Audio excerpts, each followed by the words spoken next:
there, I'm Erica Lee. I'm with Indiana University and I'm representing the Online Learning Collective.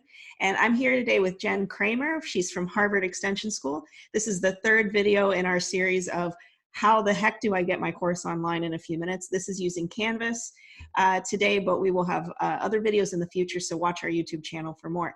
So Jen, we've been talking about how do we structure modules in order to give students content in a larger chunk, like a week or maybe 2-week period.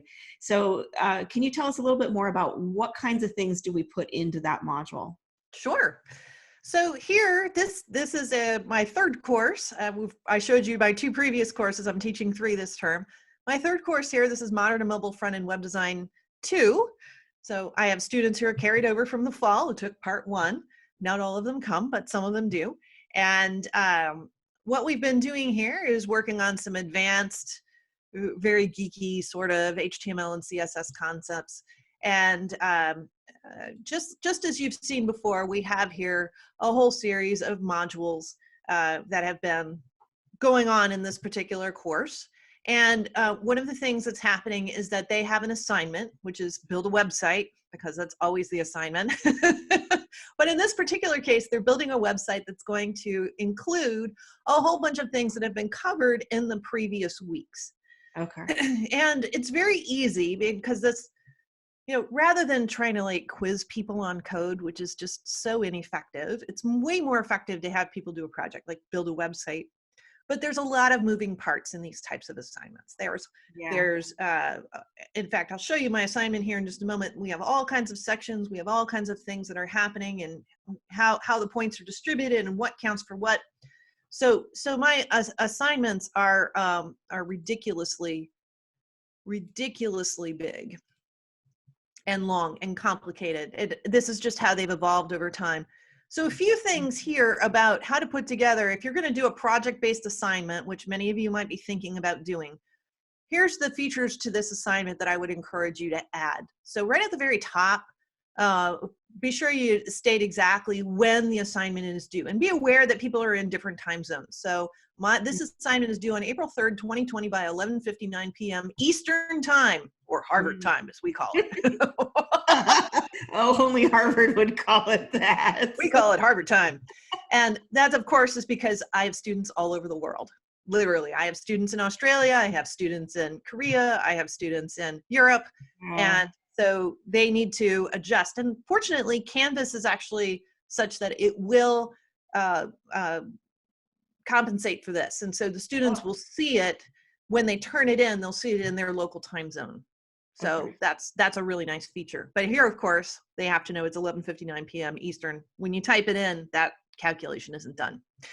Okay, and this is worth 22% of their course grade, or 110 points out of 500 maximum in the class. You can just remind them exactly how much of their grade that this particular thing is. I have instructions here for submitting their assignment sheet. Just tell them what exactly they need to turn in. Is it a paper? Or are there other pieces to this? Do they need to take any photographs? Do they need to show their work in some way or another?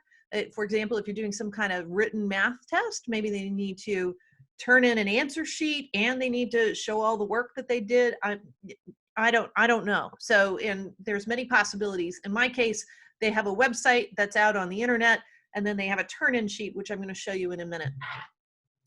And then down here, here's the assignment checklist. And the way that I structure this graduate level course,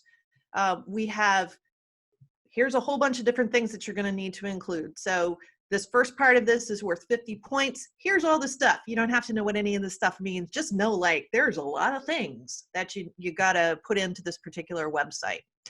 Then here's a second part. Here's the layout of the website. Here's some things that I want you to include for that. Here's some typography requirements. That has a part A and B, because that was all part of that lecture. And then down here on the bottom, the way I deal with my graduate students is I always give them 90% of the assignment. If they did absolutely everything on the checklist correctly and well, they get a 90, which is an A-, just barely. Okay. So to be graduate students, they're going to have to take it up a level to get a full A. And so I leave it very open-ended for them, because again, as graduate students, they all have different areas of interest, different areas where they want to sharpen their expertise. And I leave this to them to figure out exactly how they're going to take this website to the next level. Again, probably not appropriate for undergrads. Great thing for grads to do. They have to think critically about what it is they want to get out of this assignment, what do they want to learn, and what could they do to take this website and make it just a little bit better than just Sure. all the moving parts that Jen requires.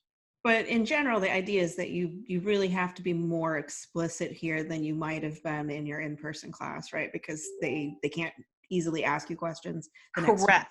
Correct. And by the way, if a lot of you are looking at this and going, oh my God, she rambles on forever, you're absolutely right. This format has evolved over time in response to lots of students asking questions through the years. And a lot of this winds up being boilerplate, like how to submit the assignment, pretty boilerplate. Obviously, the assignment checklist always has moving parts to it, but then some other things that I have down here at the bottom. Oh no, I can't meet the deadline.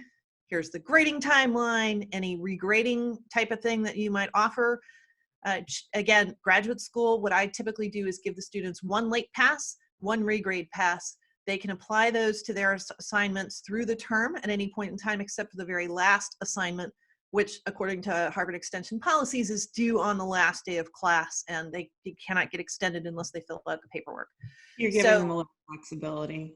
Exactly. So once again, graduate school, life is happening to them from all directions. And again, they're adults because it's the extension school. So there are people with families and jobs and lives and kids and all kinds of craziness.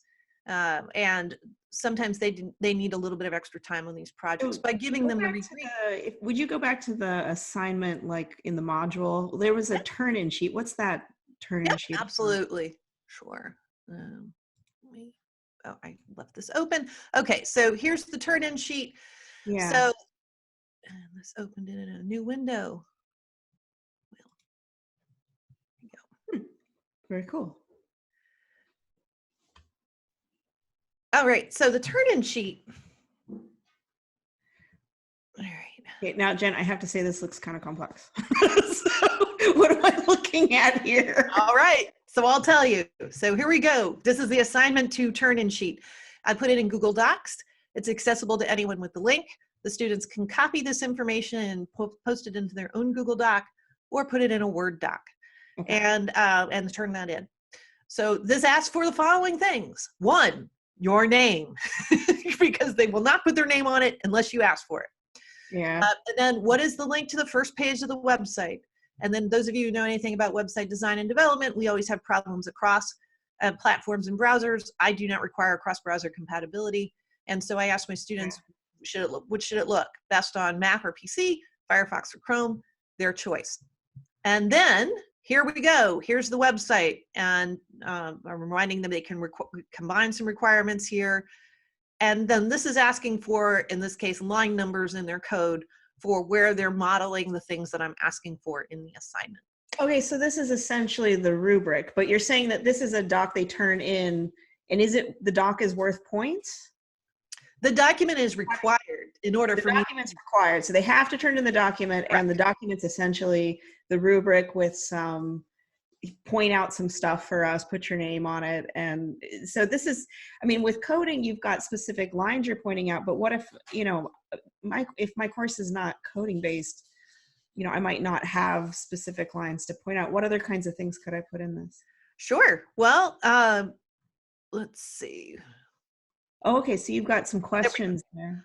I have some questions in here too. So here we're working with typography and font choice. This is like a classroom assessment technique, essentially, right? This is like the reflection.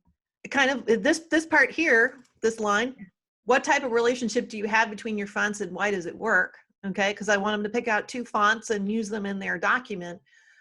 But they did a lot of reading about what works in typography and so forth. So I want them to reflect on how did you go about choosing those 2 and not just I Googled to see what goes together and chose those, which is legitimate, but probably not for an academic assignment.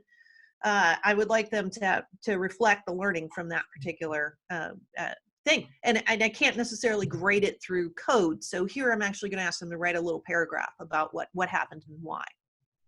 Yeah, I like this. I think you could make this work for pretty much any class because you Yes, basically are laying out what your rubric is and you're then making them either reflect or point out something about the assignment. So, and this is probably helping with grading too, because now I have this like cheat sheet essentially for what they think they did. Because exactly. I think one of the problems is, and this, I always have this at the end of the semester when the students have left campus, I'm grading final projects, like how do you know what happened with them, right? Because they can't now come into office hours and tell me, well, I messed this part up, but let me talk it through me. I want to understand it, right? So this kind of takes the place of that conversation that you might otherwise have. Correct. I like this. My fantastic TA, Courtney Sanders, came up with this. And we originally did this as a way for people uh, to quickly, for my TAs to quickly be able to go through and be able to grade things easily without having to dig around. When you have 150 websites to grade, you don't want to have to waste any time with it. But what it's become Yeah. is a great way for students to be sure that they hit all of the requirements in a very complicated assignment. And Yeah. by giving them a worksheet, you're being very explicit about what you're looking for. So even if you were writing a paper, I think you could do this if you put it at the top. It's a mostly blank Word document, but at the top, be sure you remember to address X, Y, Z, whatever the things are you want them to talk about in that paper. So Okay. that might be something to keep in mind as This you're is moving your great. class on. I think we should call it, and let's go back and talk about our next thing, which is, okay, now we've got the module. What kinds of things go in the module? So we'll be back in just a few minutes. Look for our fourth video and our wrap up to how to quickly get online in your online courses.